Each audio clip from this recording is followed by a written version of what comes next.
Hello everyone. We are going to start with chapter 4 today, Keeper of the Keys. And I am just going to get right into it. Boom! They knocked again. Dudley jerked awake. "Where's the cannon?" he said stupidly. There was a crash behind them, and Uncle Vernon came skidding into the room. He was holding a rifle in his hands. Now they knew what had been in the long, thin package he had brought with them. "Who's there?" he shouted. "I warn you, I'm armed." There was a pause, then smash! The door was hit with such force that it swung clean off its hinges, and with a deafening crash landed flat on the floor. A giant of a man was standing in the doorway. His face was almost completely hidden by a long, shaggy mane of hair and a wild, tangled beard. But you could make out his eyes glinting like black beetles under all the hair. The giant squeezed his way into the hut, stooping so that his head just brushed the ceiling. He bent down, picked up the door, and fitted it back easily into its frame. The noise of the storm outside dropped a little. He turned to look at them all. "Couldn't make us a cup of tea, could you? It's not been an easy journey." "It's not been an easy journey." He strode over to the sofa where Dudley sat frozen with fear. "Budge up, you great lump," said the stranger. Dudley squeaked and ran to hide behind his mother, who was crouching terrified behind Uncle Vernon. "And here's Harry," said the giant. Harry looked up into the fierce, wild, shadowy face and saw that the beetle eyes were crinkled in a smile. "Last time I saw you, you were just a baby," said the giant. "You look a lot like your dad, but you got your mum's eyes." Uncle Vernon's made a funny rasping noise. "I demand that you leave at once, sir," he said. "You are breaking and entering." "Oh, shut up, Dursley, you great prune," said the giant. He reached over the back of the sofa, jerked the gun out of Uncle Vernon's hands, bent it into a knot as easily as if it had been made of rubber, and threw it into a corner of the room. Uncle Vernon made another funny noise, like a mouse being trotted on.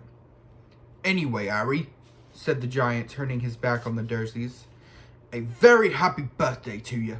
Got something for you here. I might sit on it at some point, but it'll taste all right." From inside a pocket of his black overcoat, he pulled a slightly squashed box. Harry opened it with trembling fingers.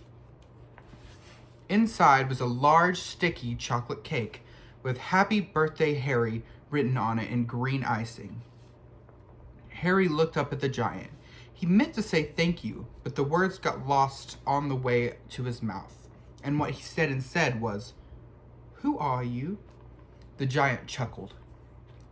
"True, I haven't introduced myself. Rubeus Hagrid, keeper of keys and grounds at Hogwarts." He held out an enormous hand and shook Harry's whole arm. "What about the tea, huh?" "Eh?" he said, rubbing his hands together. "I'll not say no to something stronger if you got it, mind." His eyes fell on the empty grate with the shriveled crisp packets in it, and he snorted. He bent down over the fireplace. They couldn't see what he was doing, but when he drew back a second later, there was a roaring fire there. It filled the whole damp hut with flickering light, and Harry felt the warmth wash over him as though he had sunk into a hot bath. The giant sat back down on the sofa, which sagged under his weight, and began taking all sort of things out of the pockets of his coat. A copper kettle, a squashy package of sausage, a poker, a teapot, several chipped mugs, and a bottle of some amber liquid, which he took a swig from before starting to make tea. Soon the hut was full of the sound and smell of sizzling sausage. Nobody said a thing while the giant was working, but as he slid the first 6 fat, juicy, slightly burnt sausages from the poker, Dudley fidgeted a little. Uncle Vernon said sharply, "Don't touch anything he gives you, Dudley." The giant chuckled darkly. "Your great puddin' of a son don't need fattening any more, Dursley, don't worry." He passed the sausages to Harry, who was so hungry he had never tasted anything so wonderful. But he couldn't take his eyes off the giant. Finally, as nobody seemed about to explain anything, he said, "I'm sorry, but I still don't really know who you are." The giant took a gulp of tea and wiped his mouth with the back of his hand. "Call me Hagrid," he said. "Everyone does. And like I told you, I'm keeper of keys at Hogwarts. You'll know all about Hogwarts, of course." No," said Harry. Hagrid looked shocked. "Sorry," said Harry quickly.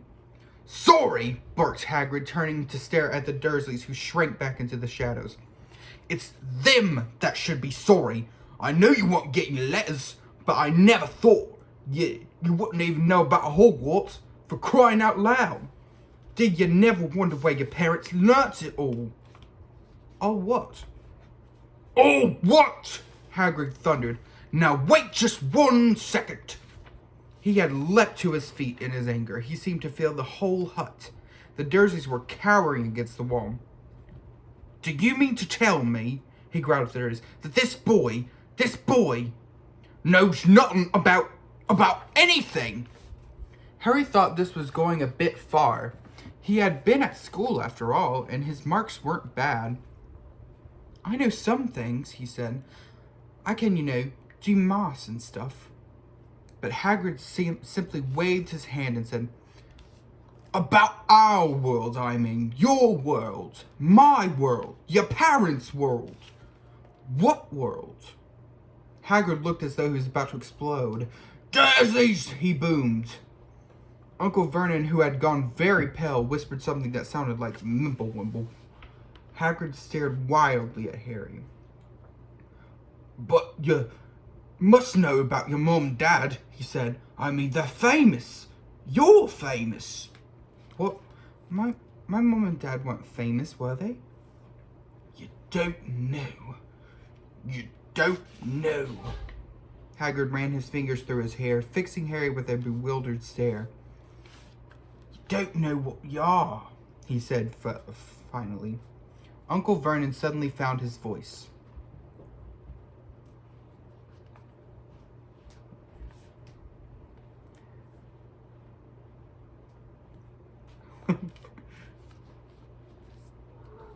Sorry, I had someone interrupt me. It's both. Say hi, Boots.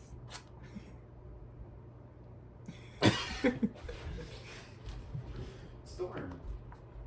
"Stop," he commanded. "Stop right there, sir. I forbid you to tell the boy anything."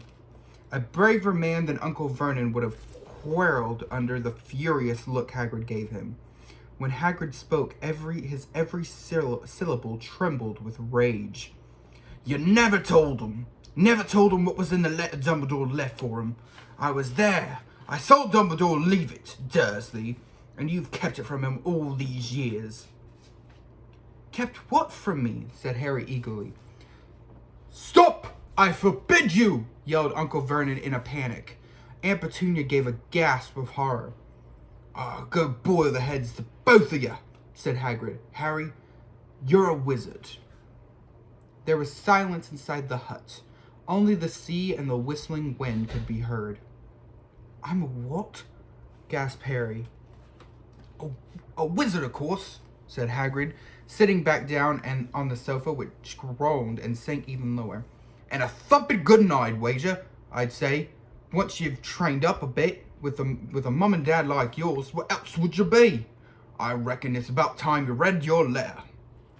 Harry stretched out his hand at last to take the yellowish envelope addressed in emerald green to Mr. H. Potter, the floor, hut on the rock, the sea. He pulled out the letter and read, "Hogwarts School of Witchcraft and Wizardry. Headmaster Albus Dumbledore. Order of Merlin, First Class, Grand Sorcerer, Chief Warlock, Supreme Mugwump, International Confederation of Wizards. Dear Mr. Potter, we are pleased to inform you that you have a place at Hogwarts School of Witchcraft and Wizardry. Please find enclosed a list of all the necessary books and equipments. Term begins on 1st of September. We await your owl by no later than the 31st of July. Yours sincerely, Minerva McGonagall, Deputy Headmistress. Questions exploded inside Harry's head like fireworks, and he couldn't decide which to ask first. After a few minutes, he stammered, What does it mean they await my owl? Galloping gargoyles! That reminds me, said Hagrid, clapping his hand on his forehead with enough force to knock over a cart horse. And from yet another pocket inside his overcoat, he pulled out an owl, a real, live, rather ruffled-looking owl. A long quill and a roll of parchment. With his tongue between his teeth, he scribbled a note which Harry could read upside down. Dear Mr. Dumbledore, giving Harry his letter, taking him to buy his things tomorrow. Weather's horrible. Hope you're well, Hagrid. Hagrid rolled up the note, gave it to the owl, which clamped it in its beak, went to the door, and threw the owl out into the storm. Then he came back and sat down as though this was as normal as talking on the telephone. Harry realized his mouth was open and closed it quickly. Where was I? Said Hagrid, but at that moment Uncle Vernon, still ashen-faced but looking very angry, moved into the firelight. He's not going, he said. Hagrid grunted. I like to see a great muggle like you stop him, he said. A what? Said Harry, interested. A muggle, said Hagrid. It's what we call non-magic folk like them. And it's a bad luck that you grew up with the biggest family of muggles, biggest muggles I ever laid eyes on. We swore when we took him in we'd stamp out that rubbish, said Uncle Vernon. Swore we'd stamp it out of him. Wizard indeed. You knew, said Harry. You knew I'm a wizard. Knew, shrieked Aunt Petunia suddenly. Knew? Of course we knew. How could you not be? My dratted sister being what she was. Oh, she got a letter just like that and disappeared after that school. And came home every holiday with her pockets full of frog spawn, turning teacups into rats. I was the only one who saw her for what she was. A freak. But for my mother and father, oh no, it was Lily this and Lily that. They were proud of having a witch in the family. She stopped to draw a deep breath, and then went ranting on. It seemed she had been wanting to say all this for years. Then she met that Potter at school, and they left and got married and had you, and of course I knew you'd be just the same, just as strange, just as abnormal.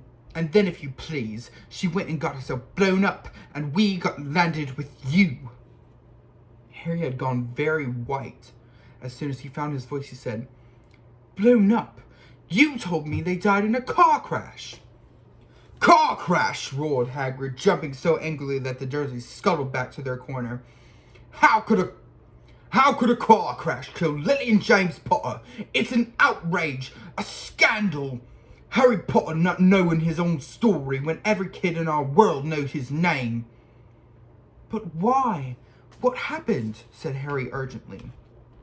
The anger faded from Hagrid's face. He looked suddenly anxious. I never expected this, he said in a low, worried voice. I had no idea when Dumbledore told me there might be getting hold of you. How much you didn't know. Oh, Harry, I don't know if I'm the right person to tell you. But someone's got.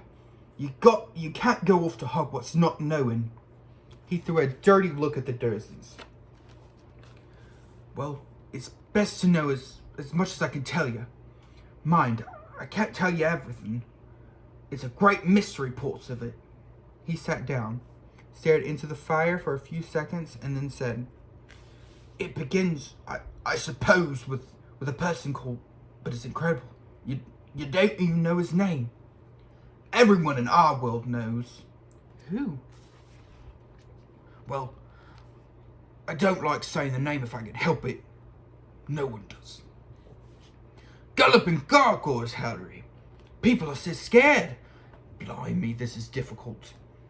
See, there was this wizard who went bad. As bad as it can go. Worse than worse. And his name was Hagrid gulped. No words came out. Could you write it down? Harry suggested.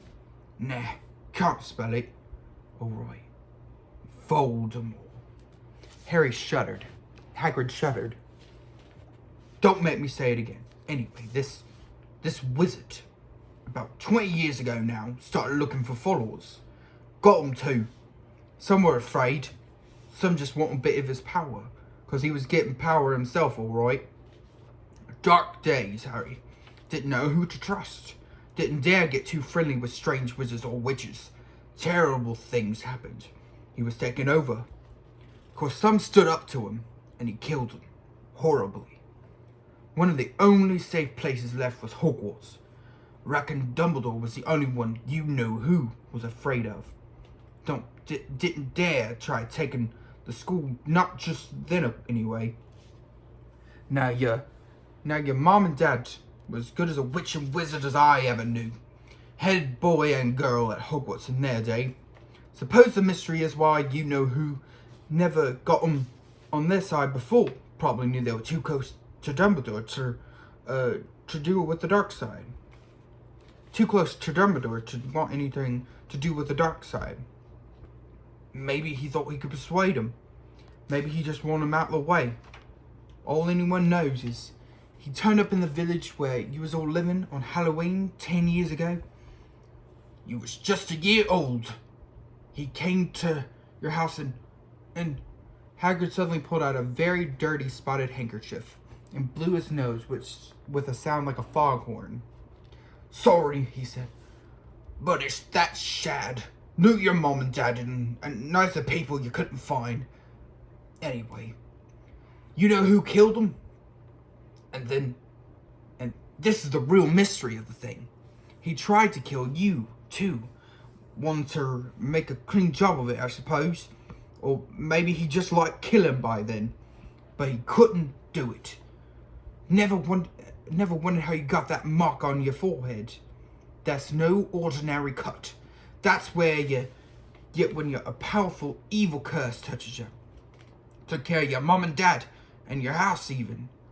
But it didn't work on you. And that's why you're famous, Harry. No one ever lived after he decided to kill him. No one except you. And he killed some of the best wizards of the age. The McKinnons, the Bones, the Pruitts, and you was only a baby, and you lived. Something very painful was going on in Harry's mind. As Hagrid's story came to a close, he saw again the blinding flash of green light, more clearly than he had ever remembered it before. And he remembered something else for the first time in his life, a high, cold, cruel laugh. Hagrid was watching him sadly. Took you from the ruined house myself. On Dumbledore's orders. Brought you to live with this lot. Load of old tosh, said Uncle Vernon. Harry jumped. He had almost forgotten that the Dursleys were there. Uncle Vernon certainly seemed to have got back his courage. He was glaring at Hagrid, and his fists were clenched. Now you listen here, boy, he snarled. I accept there's something strange about you. Probably nothing a good beating wouldn't have cured. But as for all this about your parents, well, they were weirdos, no denying it. And the world's better off without them, in my opinion. As for what they got, getting mixed up with these wizarding types, just what I expected. Always knew they'd come to a sticky end. But at that moment, Hagrid leapt from the sofa, drew his battered pink umbrella from inside his coat, pointing this at Uncle Vernon like a sword. He said, I'm warning you, Dursley. I'm warning you now. One more word. Sorry, I have to take a drink. Whew. But at that moment, Hagrid leapt from the sofa, drew a battered pink... Oh. In danger of being speared at the end of an umbrella by a bearded giant, Uncle Vernon's courage failed again. He flattened himself against the wall and fell silent. That's better, said Hagrid, breathing heavily and sitting back down on the sofa, which this time sagged right down to the floor. Harry, meanwhile, still had questions to ask, hundreds of them. But what happened to... Sorry, I mean, you know who. Good question, Harry. Disappeared. Vanished. Same night he tried to kill you. Makes you even more famous. That's the biggest mystery, see? He was getting more and more powerful. Why'd he go? Some say he died. Cold swallowed, in my opinion. Don't know if he had enough human left in him to die. Some say he's still out there, biding his time like. But I don't believe it. People was on his side, came back to ours. Some came out kind of trances. Don't reckon they could have done if he was coming back. Most of us reckon he's still out there somewhere, but lost his powers.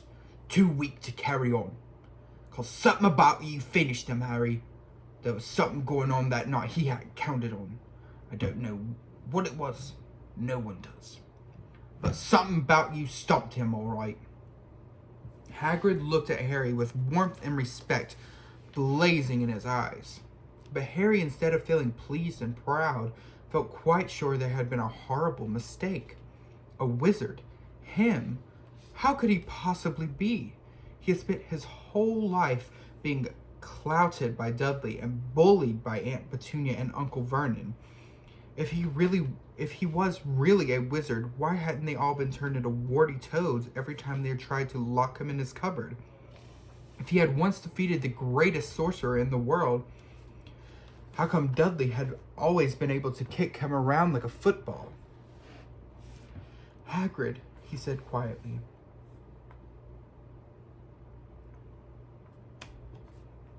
Sorry. I think you must have made a mistake. I don't think I can be a wizard. To his surprise, Hagrid chuckled. Not a wizard, eh? Never made things happen when you was scared or angry? Harry looked into the fire. Now he came to think about it. Every odd thing that had ever made his aunt and uncle furious with him had happened when he, Harry, had been upset or angry. Chased by Dudley's gang, he had somehow found himself out of their reach. Dreading going to school with that ridiculous haircut, he had managed to make it grow back. And the very last time Dudley had hit him, hadn't he gotten his revenge without even realizing he was doing it? Hadn't he set a boa constrictor on him?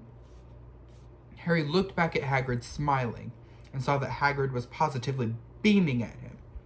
See, said Harry. Harry Potter, not a wizard. You wait. You'll be right famous at Hogwarts.